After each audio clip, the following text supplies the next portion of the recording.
Plants originally evolved in water and then moved on to land about 475 million years ago. As they moved on land, though, they encountered the problem of dehydration. Obviously, not living in water, they're not surrounded by it constantly, and there's very little water on land, even in the wettest environments. There's also very little water in the air. This causes a problem for plants because anytime they open their stomata, they lose water. So in order to conserve water, there's a fine balance in photosynthesis between opening those stomata and allowing carbon dioxide in and allowing water out.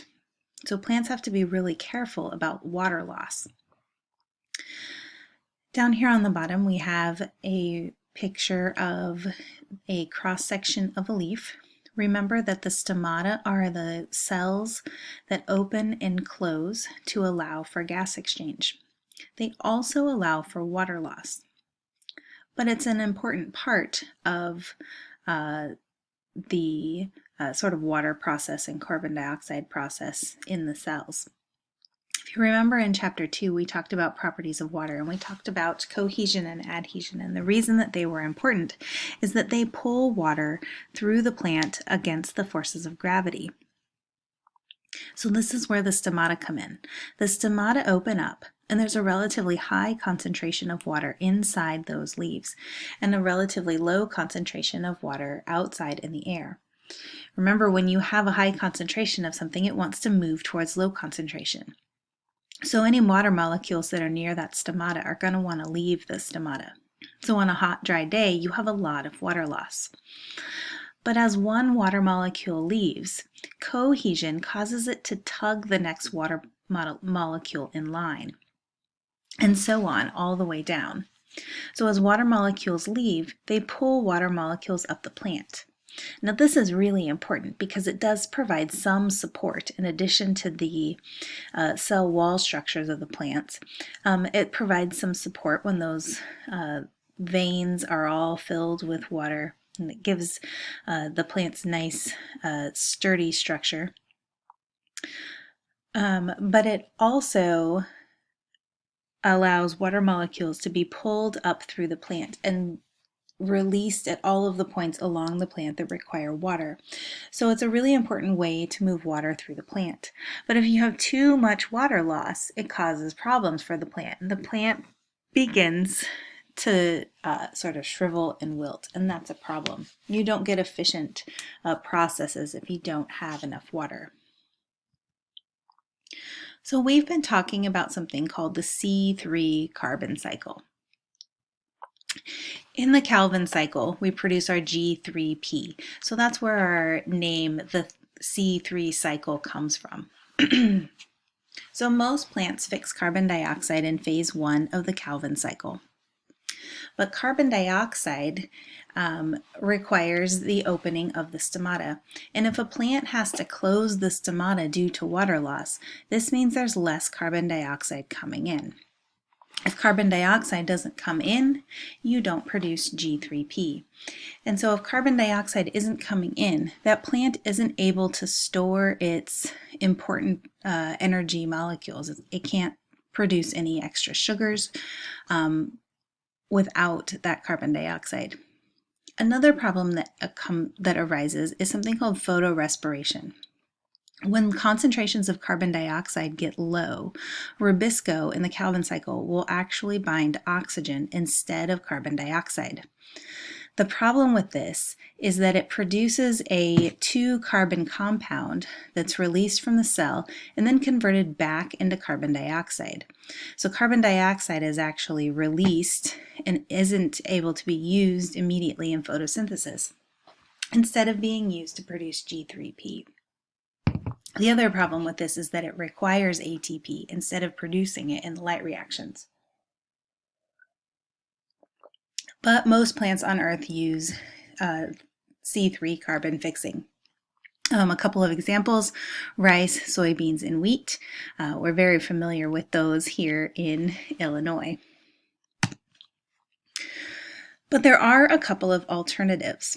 We have two other pathways, the C4 and the CAM pathways, that allow the plants to close or partially close their stomata to limit water loss, while still keeping concentrations of carbon dioxide high in the cell so that photosynthesis can still go on. The C4 and the CAM pathways differ slightly in that they actually separate the light reactions from the Calvin cycle. Both of them use the Calvin cycle, but in both of these processes, carbon is first fixed into intermediate molecules instead of being used directly into the Calvin cycle. So in the C4 pathway, sugar synthesis begins by fixing carbon dioxide into a 4-carbon compound. So this is where we get the name, the C4 compound. That C4 compound sort of acts like a carbon shuttle. And we'll see what I mean by that in just a minute. So in hot, dry weather, the stomata can partially close in C4 plants. And this allows the cell to keep carbon dioxide concentrations relatively high inside the cell. So photosynthesis can occur even though very little carbon dioxide is coming in. So the C4 pathway is essentially a separation of the light reactions in the Calvin cycle in space. So carbon fixation occurs separately from the light reactions. If you recall, the light reactions occur in the mesophyll cell. So in C4 synthesis, carbon dioxide comes into the mesophyll cell, but instead of being directed into the Calvin cycle immediately, it's converted into that 4-carbon intermediate. That 4-carbon intermediate is then moved into a different cell called the bundle sheath cell. So that organic acid, that 4-carbon organic acid, is essentially a carbon shuttle that allows the carbon dioxide to move away from the mesophyll cells and into the bundle sheath cells. This maintains a high concentration of carbon dioxide outside, so it allows the carbon dioxide to want to move into the cell even though it's partially closed. Excuse me. That carbon dioxide, once it enters the bundle sheath cell, or once the 4-carbon compound enters the bundle sheath cell, it releases carbon dioxide, which can then move into the Calvin cycle and G3P can be produced.